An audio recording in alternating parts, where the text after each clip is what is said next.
Bismillahirrahmanirrahim.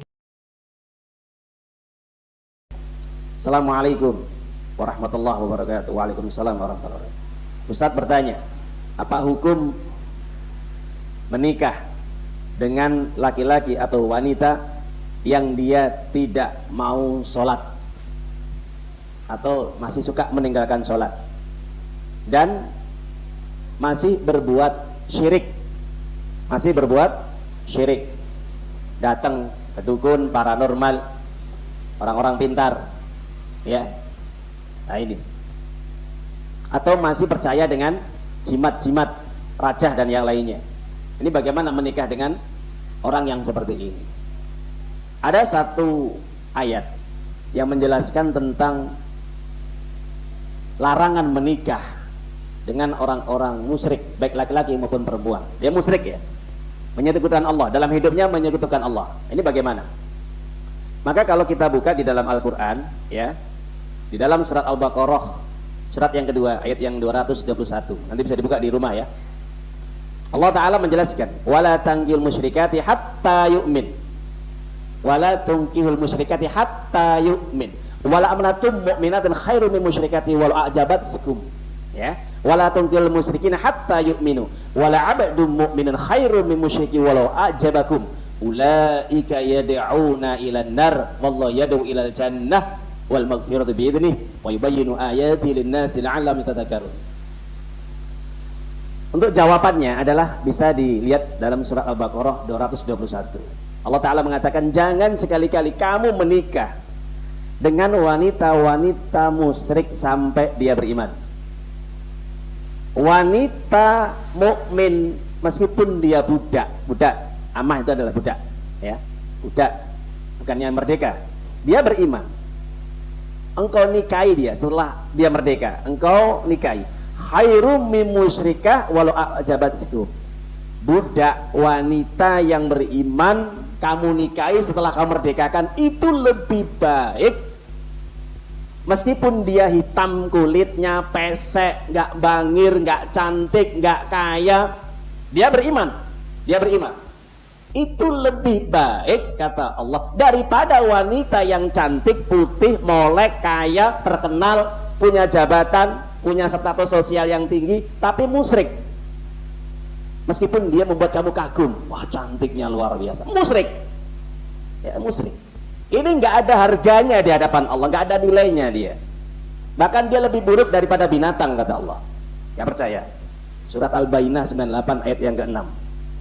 Innal ladzina kafaru min ahlil kitabi wal musyrikina fi nari jahannam khalidina fiha ulaika hum sarrul bariyah.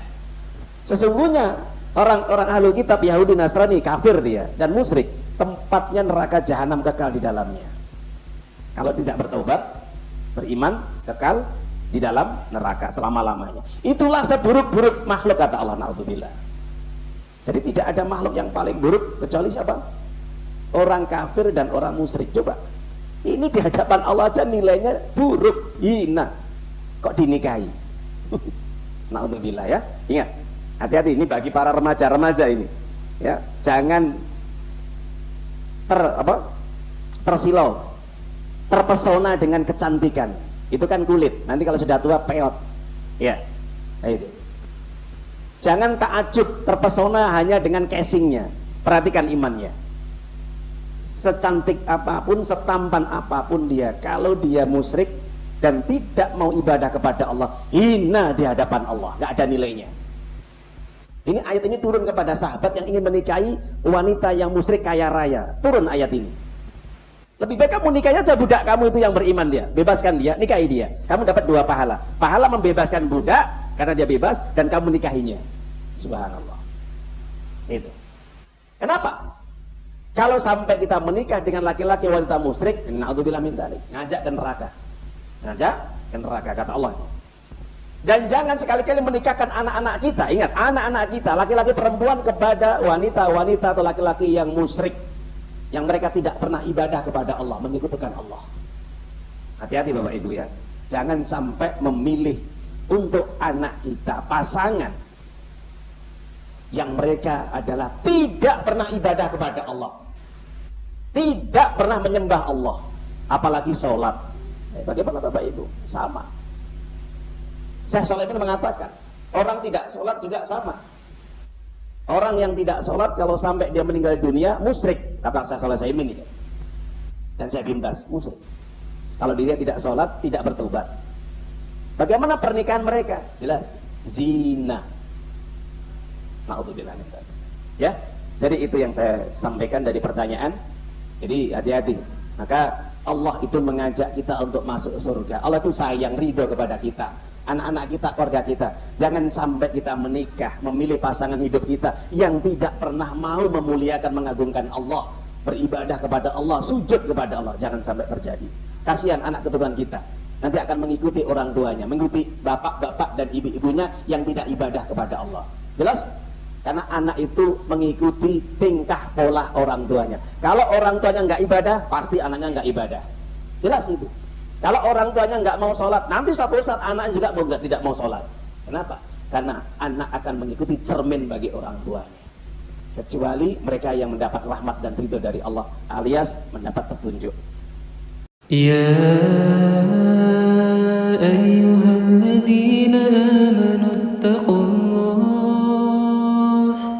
ittaqullaha haqqa tuqatih wa la tamutunna illa wa antum muslimun.